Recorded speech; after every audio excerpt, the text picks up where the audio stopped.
There's absolutely tons of achievements in both Ulduar 10 and Ulduar 25, but you actually only need a handful of them if you want to get your hands on one of the Proto-Drakes. So you get Rusted Proto-Drake from 10-man and the Ironbound Proto-Drake from 25. As you can see, I've not even done a few of these achievements on 25-man because there's no point until we can actually do XT hard mode. But I'm just going to break down each of the achievements you need for Glory of the Ulduar Raider 10 and Glory of the Ulduar Raider 25. They're both exactly the same. The approach you take on the achievements might be slightly different, but on the basis that the 10-man one is quite easy to get for the majority of people, we'll focus on that. First, just a quick word from our sponsor. Whether you play Classic Era, Wrath, or even Retail, sometimes we just need a little bit of help. Some guidance on a rotation for an ult, or a quick breakdown of a boss before you pull, just to freshen up on those mechanics. Or maybe you're changing your profession and want a full breakdown of everything you need from the auction house and what to craft. I've got you covered. Warcraft Tavern has guides for every class and spec for both PvE and PvP. All profession guides with a massive attention to detail. Dungeon guides, raid guides, reputation guides, talent calculators, as well as some other cool things all in one place like server populations, holiday event guides, achievement guides, and so much more. There genuinely is so much, I wouldn't be able to cover it all in this small segment. And because there's a comment section within all the categories we've already discussed, the admin of the site are always reading the suggestions or corrections and acting on them to really create a one-stop shop for everything World of Warcraft. Thank you, Warcraft Tavern, for sponsoring the video.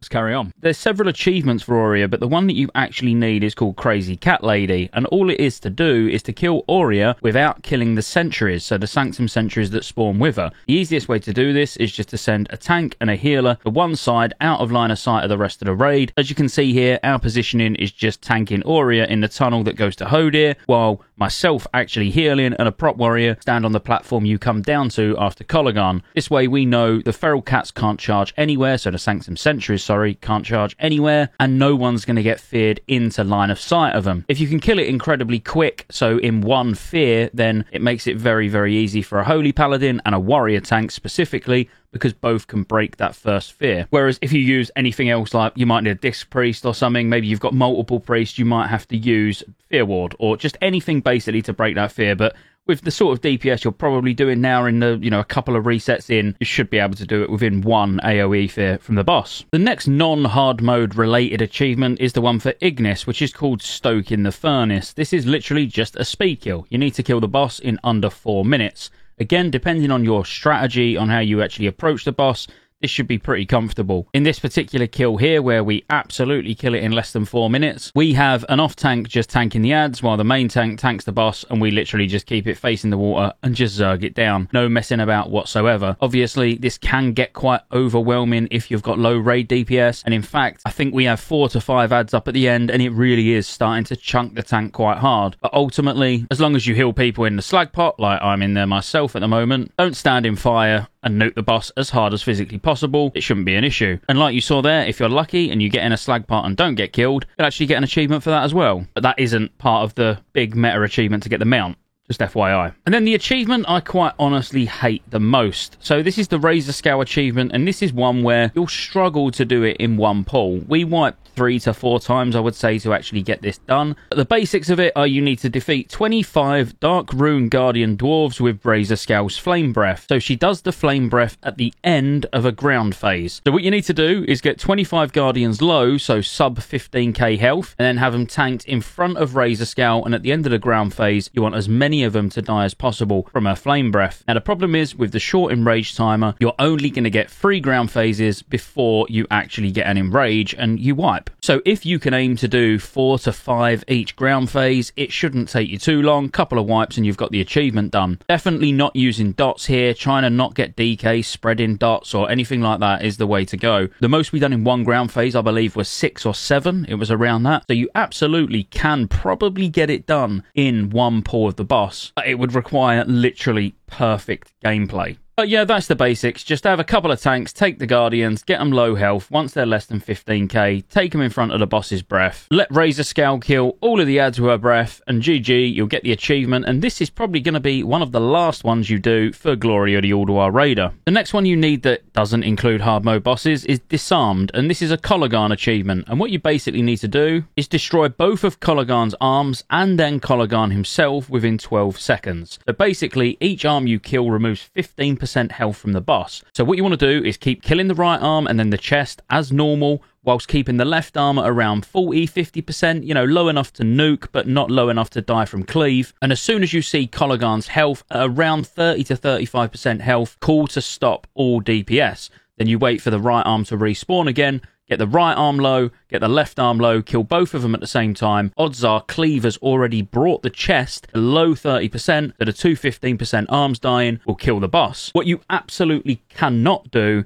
is have the boss at like 15-16%, because when you kill one arm, the boss is going to die before you get to kill the other arm. So the boss needs to be at least like absolute bare minimum 16%, obviously, but really you need it like 25, 30, even 35%, because that's more than enough time with the amount of cleave that's going to be going on when you're hitting both arms. Now, the rest of the achievements that go to this are all actually hard mode. So first up, you're going to have Obituary, which is 4 towers on Flame Leviathan, which quite honestly, as long as all your demolishers are keeping their 10 stacks of Pyrite up, and you're rotating good shutdowns on the boss, so this is by firing up a couple of ranged DPS to take the turrets down, which then causes the boss to reset all of his movement stacks, and he'll take 50% extra damage. This one really just comes down to personal responsibility of having all of your people that are using their specific vehicle understanding exactly what their role is. The best way for a new raid to actually approach this is to make sure that your demolisher driver is ensuring he maintains 10 stacks of Pyrite at all times. The demolisher driver is filling him up with Pyrite. The siege engines are focusing on interrupting flame jets on the boss and moving away when it needs to kite, and obviously the demolisher even needs to kite occasionally as well. The siege engine gunners should be shooting ads, and the choppers should be riding around picking up people that have been shut up for shutdowns. Get the boss done, that's another achievement ticked off the list. Next up, you're going to need XT hard mode. Now, XT hard mode is nowhere near as scary on 10 man as it is on 25. You can comfortably 2-heal this. If you want to use 3 healers, that's absolutely fine as well, but you may struggle a little bit with the Enrage, because depending on our group composition of what 10 man we're taking, sometimes we even kill the boss just as it enrages or even need to kite it. If you've got exceptional DPS, however, maybe going with 3 healers might be the way for you. But the basic strategy we use is if you get Light Spark, you move to the right leg while everyone is ordinarily just stacked on the left leg.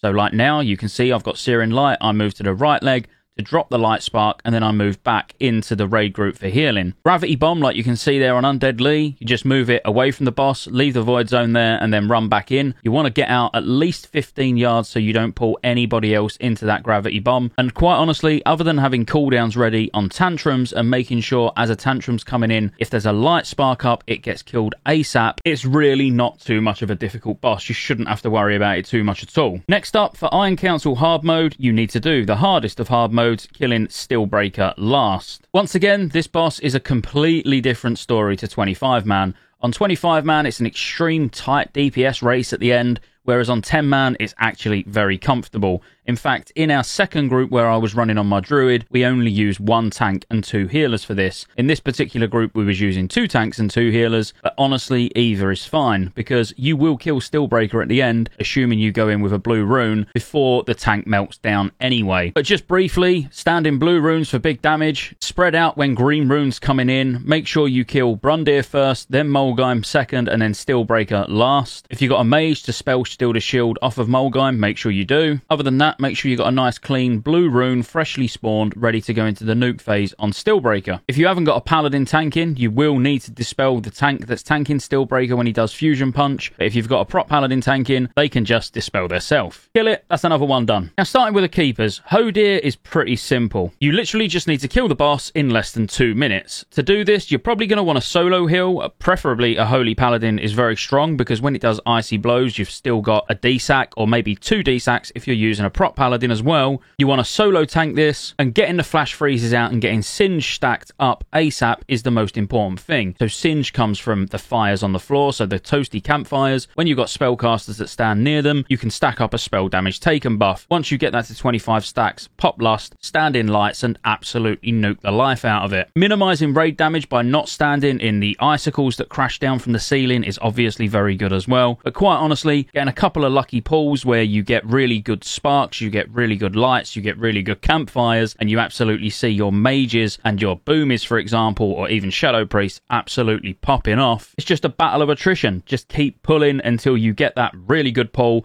where you kill it in less than 2 minutes. If the boss is on about 15% or something like that and you've got like 10 seconds left, just don't even risk it. Just call for a wipe. Try again. So that was I could say that this cache was rare. Now Lose Your Illusion is the next one, which is for Thorim hard mode. And now Thorim is honestly really, really easy, especially on 10-man. It is a big step up in difficulty on 25 compared to its normal counterpart. But on 10-man, there's practically no difference. You're going to want a 2 tank and 2 to 3 heal, and you're going to want to send your range down into the tunnel and leave your melee in the arena. The reason you want your ranged in the tunnel is just mainly because of things like the reflect on the particular big mob we're fighting at the moment, and the fact that your melee can get stunned. So ranged are just a lot better in the tunnel. But get through the tunnel before the hard mode timer expires. But quite honestly, unless you was crawling your way through this tunnel, it should be almost impossible not to activate hard mode. Once it's activated, just spread out, kill the boss. There's really not that much to talk about. Move away from lightning. When Sif comes down and starts being annoying, don't stand in the blizzards. Move away from charged pillars. Have the tank swap on 1 stack of unbalancing strike, and get your loot. Get your achievement. You're another achievement closer to the mount. Next up is Freya with Knock Knock Knock on Wood. To do this, you just need to keep all the elders alive. It buffs the damage, it buffs the healing, it gives a few more abilities that you need to move out of, like the sunfires that come down. You get a ground tremor that'll come in, which is just an AoE that also interrupts spellcasting if you're currently casting. And people can get iron roots, so you just need to break those out. But if you get rooted yourself, you can actually DPS your own, which you absolutely should. So nothing really changes from normal in terms of just stacking up for the small lads, blowing them up, running away, and then killing them at range. Always killing the big trees underneath the spores and killing the 3 adds that come all together, and you need to rotate through that twice. Really, all it does is just adds a bit more damage. Onto Mimiron. Now, I've got to be honest, Mimiron hard mode is probably the most challenging one in here. Yogg 1 Light is easy, Vezax is easy in comparison to Mimiron. Mimiron's just a long fight where you really need 100% focus all the way through with no silly deaths. The thing that varies massively really is phase 2 and 3 from 10 to 25 man. On 10 man, phase 2 is particularly easy because there's a lot less targets being hit, a lot more room to spread. And phase 3 is particularly easy compared to 25 man as well, because the adds, which is the assault bots, can just be face tanked. You haven't got to worry about kiting them or doing anything special. Just literally tank them, kill them, and move on. Now, you do have fire to deal with, which largely in phase 1 you'll ignore. In phase 2, again, you can pretty much ignore. Honestly, in 10 man, it's more about the just raw damage that's going out and the mechanics that can one-shot. Because with only 10 people, the amount of fire you get is limited compared to the size of the room that you've got to play with. So if your guild can do 25 hard mode Mimiron, you should have no problem doing 10 man hard mode Mimiron. But this is the one where I would strap yourself in for a few wipes if you haven't actually managed to kill it yet. And this is probably the one that would take the longest to actually try to get to go towards your mount. Honestly, if I could just give any advice, don't get panicked, don't get flustered. You know, when you're on Mimiron and you're in phase 4 and it feels like there's a lot of things going on. So phase 4 is once you're in the last phase, there's not that much going on. You know, your primary focus, let's say, as a melee, all you got to worry about is mines on the floor, shock blast, and what way the chest is facing. That's it. Literally, you got nothing else to worry about. You know, as ranged, you're looking at where the frost bomb is. Because if you're melee, you shouldn't worry about the frost bomb because the tank will move it away. So as ranged, all you're worried about is literally where the frost bomb is and where the chest is facing. And then, obviously, as healers, it's a little bit harder, but as long as you focus on your responsibilities on Mimiron hard mode, you'll be fine. Which takes us nicely to I love the smell of Saronite in the morning. So this is Vezax hard mode, and it's not particularly difficult. As long as you've got people that can save their mana. You want to go into the last phase when the Animus spawns with at least 50% mana, heroism ready to go, and you just blow it up. But quite honestly, it's just a slightly longer version of normal, because the damage the Animus brings, as long as you are using raid cooldowns like DSAC, you're saving personal cooldowns, or even Warlock cookies for that last phase, you shouldn't have any issues at all. Again, this is a fight where we just 2 heal and 1 tank. You do need to give your tank a couple of seconds to pick up the Animus when it spawns and let him get some threat, because most likely all your casters are going to be stood in black puddles absolutely pumping, and if you over aggro, it's likely going to be a wipe. Making sure that you've got Aura Mastery ready with a Shadow Resistance Aura can be particularly good in the last phase as well, and of course DSACs, personal cooldowns, and like I say, anything you've got. Just nuke the Animus down, kill the boss, well, finish him off. He should only be on 5-6% health anyway, and that's another one done. And then what you would think is the last big boss of Ulduar, and probably the hardest achievement to obtain, Yogg.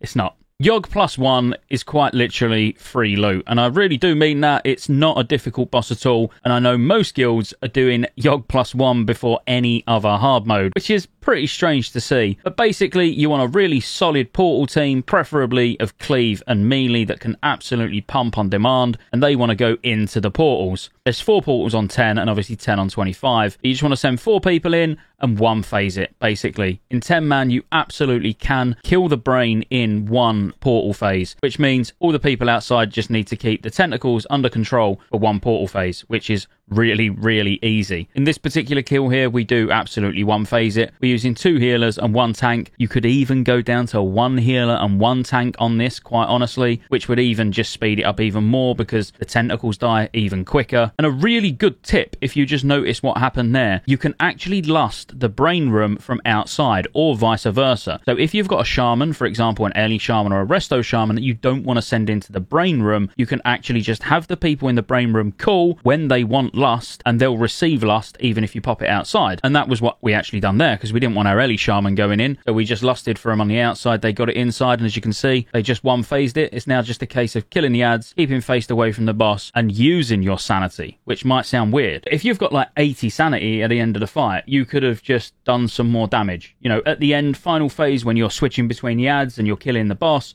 why not just waste 20 sanity on taking, you know, a full lunatic gaze to the face? You might as well. You might as well just take it, eat it, and just keep nuking the boss. And I want to see more people doing that in our guild particularly. They're so worried about sanity, which is good, you know, playing it ultra safe. But at the end of the day, if you've got it, you might as well just like pump some more damage out, get it done quicker. But that's it. If you've done everything in this video, you now have your mount. Congratulations. I hope you're enjoying Ulduar as much as I am. Like and subscribe, and I'll see you on the next one.